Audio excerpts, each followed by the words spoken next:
there's a term,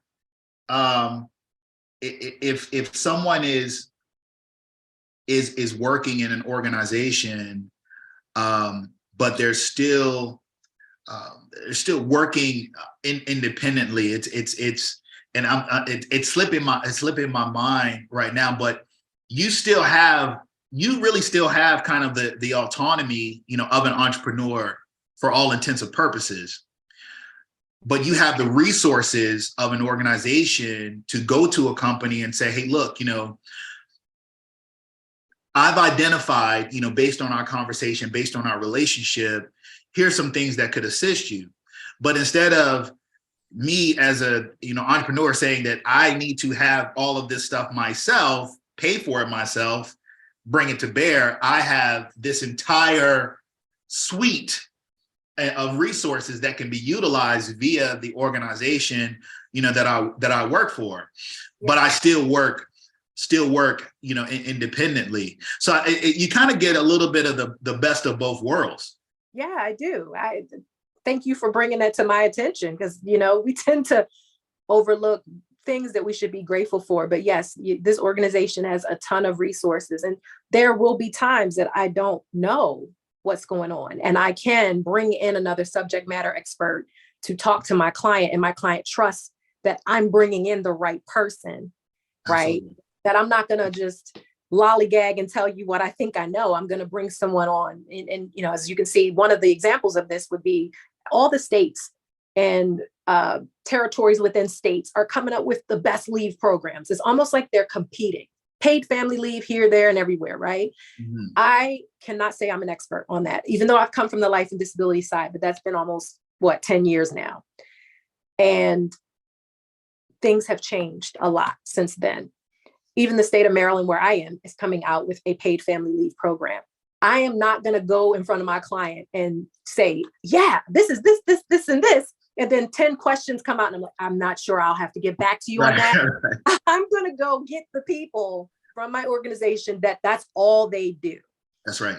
As far as like vetting carriers and all that, there's a department that already does that. Like I know there's people within our chapter and all that are doing things and they want to bring their business to us. I can't do anything with that. There's a special team that will vet you if you're a new carrier, that will put you on a panel and all that. So that's already being handled. When I want to market something, I put it with that special department. They go out, they market it, they spreadsheet it, they package it in a nice presentation for me to review, make edits, changes to it, and then to present to my clients. So yes, that is absolutely a blessing. You're the plug. For a business, for a business owner, you are the plug. Yeah, basically. Yeah. What do you need? You go see Natasha. She's going to make sure you got what you need. And I want to kind of bring that up because, for someone, this platform, we have people who are agents, right? The only career track they may know is selling life insurance, selling PNC. It may be, individuals who are maybe thinking about getting into the industry. Maybe they heard about it somewhere, or, maybe when they think of work sites, they only think of, the sub-health companies, or maybe they only think of, Medicare, like there's always more in this industry than what you think there is, right? So when someone looks at you, they can say, man, okay, I could do that. If you want to interact and mingle with, business leaders pretty much on a regular basis, if you want to be the go-to person, for those decision makers, if you want to really get be detailed in strategy as a business-minded individual, then you have kind of the perfect career track to be able to do that. And it's a very lucrative. Now, look, I ain't trying to count your money, but I know consultants do well. It's a lucrative. Too. It's a lucrative career path as well. Let's go back. Let's rewind. Let's go all the way back pre-insurance. Growing up, take me back. 9-10-year-old Natasha Dorsey. What were you dreaming about being when you grew up? What were you going to be when you grew up?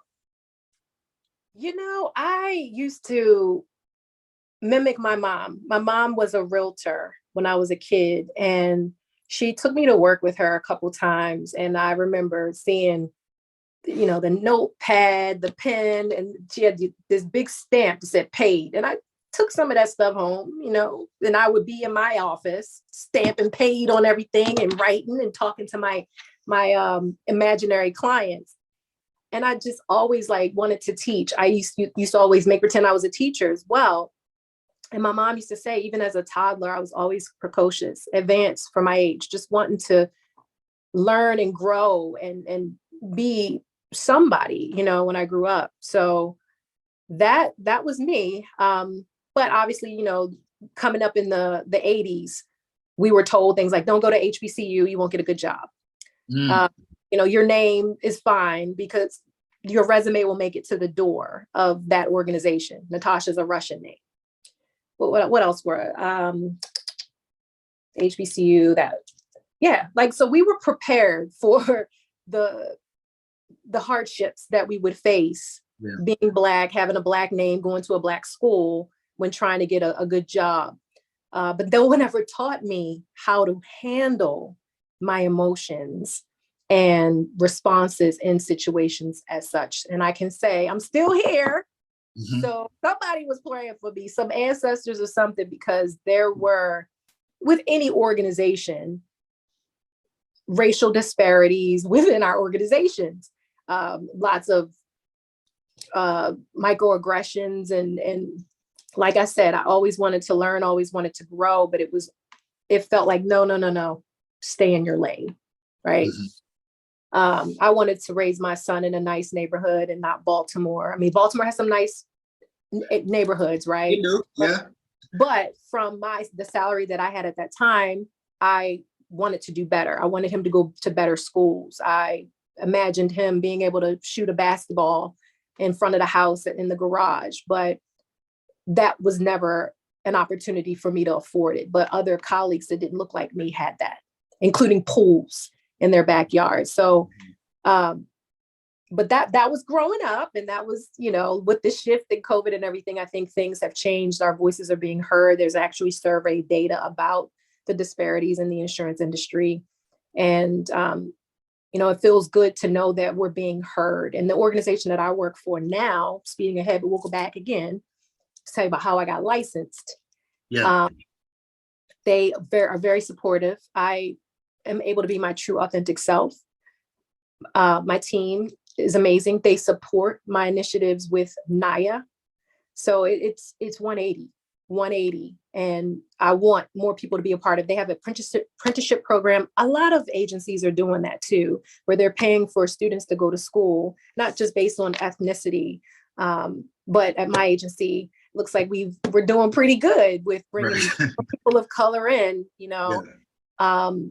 and they're paying for them to go to school while working at the organization. And then afterwards, after they graduate, then they will offer them an opportunity. So it was huge. Jill Biden was at our organization last week, I think, for this apprenticeship.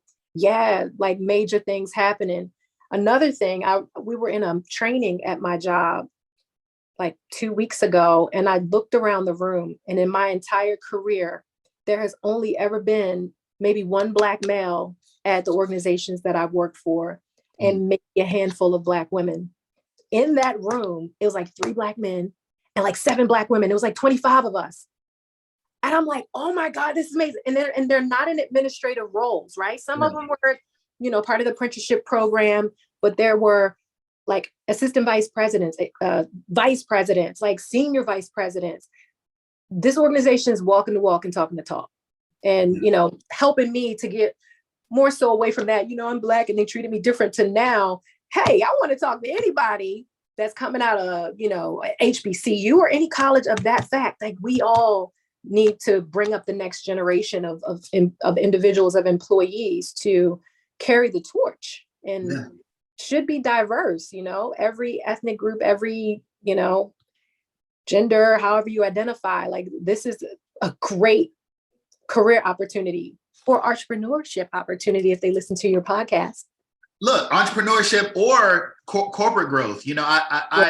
I'm very mindful of, listen, when I speak about getting a license, I just did a meeting with NIA St. Louis chapter, and Yeah. we had a collaborative event, and what we were talking about is, how getting that license can help you on your corporate career track. So whereas, for me, I feel like, for me, I'm like, hey, it could be an entrepreneurial track, but I also feel, because I worked on the corporate side too, that if I didn't have the license, if I didn't have, the prior experiences, I wouldn't have been able to move in that direction either. And I also understand that, hey, if I decide that I wanted to pivot back, the licenses and designation I have give me the flexibility to be able to do that too. So I think it's about, just kind of finding, your groove, and finding where you can make that impact in the industry as a whole, because we all aren't going to do it from the entrepreneurial side. I don't think we're all going to do it from the corporate side too, but we have to work within the organizations that, really kind of run and determine the direction that the industry is going as well. And how do we help determine the direction if we're not voices, kind of at those tables? We can't do it on the outside. So, it can go both ways. This is for everybody, right? Let's go back in time again. I came forward. Yeah. Let's go back. Let's go through that journey, because where you are now, even in feeling, the acceptance. I'll say acceptance. I mean, I know, just from what I know of you, you're going to be comfortable in being who you are in any environment, and you're always going to shine. You're always going to do what's necessary to be excellent. But going back 22 years, how do we get to this place? Because I know it hasn't always been the same, Yeah. Well, besides trying to be like my mom, I also tried to start a singing group with my cousin. Yeah. Okay. Yeah. That's what I heard. I wanted to hear some of that too. Yeah. I love singing. I love music. I used to record myself singing, like harmonizing, right? And record over it with harmonizing. That was kind of cool, but that didn't work out. L.A. Reid never got back to me. I sent them a letter, it never happened, but his loss. Yeah, his loss. So it was. But I had a friend who was working for a life and disability carrier. I went to high school with her, and she told me about the job. And I had just had my son. He was 6 months old, and I was working for a bank, and I hated it. They kept us at work long, recounting the vault, just to track, hours. They wanted them hours to be on their check, period, right? And I'm like, look, I need to go, right? But the name of the bank was kind of similar to the carrier that I was applying to. And I'm like, oh my God, is that the same company? Like, is it going to be bad? But it ended up not being the same company. And it was a great opportunity for me. I had to drive at least 30 minutes one way. And I remember pulling up as a 20-year-old to this corporate office park with mirrored windows. And I'm riding the elevator up, and I've got my own cubicle with my own phone line, business cards, the big white IBM computer, had a typewriter. We're talking 2000, okay? I think it was May 25th or something, 2000, who knows? But I came in as a data entry specialist. And one of the things that I remember vividly is we had monthly Monday sales meetings where everyone in the office came, and the lead of that office, I don't know what the titles were, but he was like an executive sales director of the office. He had this spirit about him, like we were winning, but I didn't know what we were doing to win, because all I did was key in data all day, right? But they made us feel like we were part of a winning team. And then, they would talk about the sales metrics, where we were as far as our goals. They used a lot of bureaucratic language in the sales world. And I'm like, I want to know what that is. Like, I've always been that way. Yeah. But I won like sweatshirts and cups, and I walked away with stuff over the years. But I was in that role for 6 months, and the census started coming less and less. And I'm like, oh gosh, this isn't good. What does this mean? Right. And I filed on the filing cabinet, which is also obsolete now. We have everything electronic. And I would file. And then I started walking around and talking to people like, what do you do? Because I still didn't know what we did to win. I didn't know I worked for an insurance company. I just knew I did data entry, right? I'm 20, right? Remember when you were 20? Just put yourself in my. And so I would walk around and people were like, I'm busy. But let some gossip pop off. They'll turn around. Yeah, you hear? Oh, yeah, right? I just want to know what you do. I want to job shadow you, but that wasn't interesting enough for them to stop what they were doing. And so I got up the courage to go to my boss. And that was another thing, like being Black and young, like leave the boss alone. You want to stay away from the boss because the boss, you talk to the boss, they're going to think you're trying to leave and then they'll help you leave. I don't want to lose this job. I really like this corporate feeling that I have. I have my own business cards. I'm important. And I went to her and I had a ton of time on my hands. I've read the value proposition of the company about how to do developmental plans and career pathing. I've read all of that. But then I got discouraged and started, before I met with the manager, I started calling out. I would come in, I would be on the internet, I'd be on personal calls. And I'm the type of person where I know when I'm messing up and I don't, if someone has to tell me they notice, now that's the nail in my coffin. I feel horrible. Yeah. So I went to her and it took so many rehearsals in the mirror to get up the courage to go in there with my story. And I just went to her and I said, I really like working here and I feel like I'm a part of a winning organization, but I would love to know if there are other opportunities to be more of a contributor. And she looked at me and said, you have to be in that role for 18 months. That's it. And I was like, okay. And I walked out of her office like, okay, now she's going to think I'm looking for another job. And I'm anxiety in my head. And I'm like, they're going to eliminate this role. Like, there's no way. And there was another person in that role too. So I'm like, there's two of us and we're getting probably 3 census data to input a week. You can knock that out in minutes, right? Yeah. So that manager ended up being transferred because she had a military spouse, and there was another person that was internally promoted, and she was one of the ones I would go to and ask, like, what do you do? Tell me what you do. Well, she got it done. So I got promoted after being in the data entry role for 9 months, not 18. And shortly thereafter, they rolled out this new system that allowed brokers to email the census and it would upload into the system. But I never knew where that data went. I didn't know, like, it goes here and then it goes there and then this is how it happens. I knew nothing. So this role I got in was an assistant, and I was an assistant to consultants who had a book of business, would go out on the road. And while they're on the road, I kept the show going. And we printed a lot back then, typed correspondence. And there was one girl who I still talk to this day. She was the one person that probably is the reason why I'm still in the industry, because she gave me feedback in real time, which is huge, because a lot of the places that I've worked, a lot of my colleagues that were lead in positions, they went to my manager instead of coming to me. So I wouldn't find out about whatever I did wrong until review time, when they're analyzing the little $1,500 bonus you're going to get that gets taxed anyway. And that would mean that it would be less than $1,500 because I made mistakes that I didn't even know about, right? This one woman was so good with me that I even went back to school, because I'm like, I have to finish college, because in order for me to write good correspondence and do well at this company, I've got to do better. I've got to learn more. And I took business courses to learn what they were talking about in these sales meetings and everything. Fast forward, the second position I got promoted to, because I was data entry, then an assistant, then I became an account specialist. I had my own book of business now. And this was after 3 years being with the organization.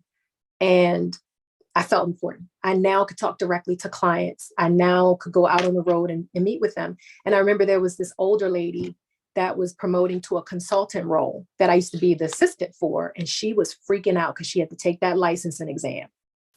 And I went through the pain and suffering with this lady. She talked about down to like the bubble guts. Like, I can't keep nothing down. I'm nervous. Every time I keep taking the practice test, I keep failing. I don't know. I really need this job. And they've been hiring younger people. I don't need this to be the catalyst for me to lose this job. And she wasn't a woman of color, but I get along with everybody. And I went through that roller coaster ride with her. And when she passed, we celebrated softly in her cubicle. And I thought to myself, because I got promoted twice, but I still went through a lot. Whereas like, yeah, you need to get a degree, you need this, you need that. Like every time I went to them for other opportunities, it was disheartening to say the least. And so I decided on my own, with my own money, which was not a lot of free money to spare. My husband and I were struggling with a child. I decided to go take the course and to go get licensed. But I didn't tell my job because I thought they would discourage me and say, we're not paying for that because it's not part of your position. Right. So I went, I got up 3 Saturdays in a row, drove 30 minutes north to a community college. The professor taught the exam. I scheduled the exam, but then it was, oh man, I got to leave work early for this. I got to tell my boss, or I've got to ask permission. Well, by this time I'm on my 4th manager and she was cool. She had an HR background and very paternalistic, but had been burned so many times. I was scared of her too. Right. But I told her, I was like, I need to leave early today. She's like, why, what's going on? I said, I'm taking a test. And she was like, what kind of test? The licensing exam. She was like, what? Oh my God, why did you tell me? Well, is the job paying for it? I was like, I didn't tell anybody. Why not? I'm like, I just want to see if I can do it on my own. She was like, okay, I tell you what, if you want me to know if you pass, let me know. She said, but we are paying for this and we're paying for the courses that you took. I'm like, really? She was like, yeah. So I went, and I am horrible as a student. I failed tests because of my testing anxiety. I passed that test on the first try. What? So I'm on the highway and I called her and I was like, I passed. She screamed. And I thought I had to go back to work. So I passed my house to go back to work. She had already emailed the entire office. And would you know, everyone in that position, it was probably like 5 or 6 others, were so inspired. They also took that class and they also got licensed. Wow. Yeah. So that's who I am as a person. I'm genuinely happy. I'm an empath. I take on other people's energy. I like happy energy. You should have started this platform, You should get you inspired the whole office to get licensed. Yeah, but like I'm like, I've already gone through the hills and the valleys with this lady. So I might as well do it myself. But, the culture in that organization at that time was very toxic, but the organization itself was amazing. Like I said, I read their value proposition. I read the benefits. I'm the one that knew, like, wait, my benefits are amazing, right? There's so many things that they offer. They had different positions that I could have gone to, but it was leadership that had that mind frame of, she want more money, let's not pay her. I mean, there were several times that the salary band changed and my salary was under it, and they bumped me up just maybe $200 over the base. Things like that, So, but we're not going to discourage anybody. That was the past, this old ancient time. That's right. But you took action into your own hands, right? You said, look, I don't, listen, y'all don't have to open the door for me because I'm going to open the door for myself. Oh, I'm kicking the door in. I'm kicking the door in. Right. I'm kicking the door in. And I got my fold out table. I got my own table. And you know what? That's a powerful lesson, for anyone to take and own, right? Because look, it's not going to be handed to you. And a lot of times, people might be jealous of what they see in you. So you got to be mindful. You have to be mindful in every environment that you're in, that if you want something, you got to go ahead and go get it. You got to put yourself out there for it as well. And, I applaud you, for taking those steps outside of the gig. You didn't tell anybody what you were doing. You're like, look, you were moving like a ninja. You're like, hey, I'm just going to do this, get this thing going. And you know what? You'll find out when it's done. I mean, now like the day of, you'll find out the day of. And I think that's a part of the reason why, you've been able to build to the point you are now. And I know even now, by, in our conversations, you're still kind of just at the beginning of where you're ultimately going. even with your successes. So I applaud you for it. I think it's amazing. Thank you. I forgot all about that until I was prepared for this. I was like, wow, that did happen. Yeah. And I'm sure inspired others. that as, part of the job description, because there was no reason why we were out doing meetings and not licensed. Yeah. But yeah, that was definitely a big and deal. Inspired others. I think that can't be dismissed as well. You never know, who's watching. You never know who's paying attention, to the moves that you're making and how they might be motivated, to go down a certain path because of the moves that you made. That's an incredible contribution.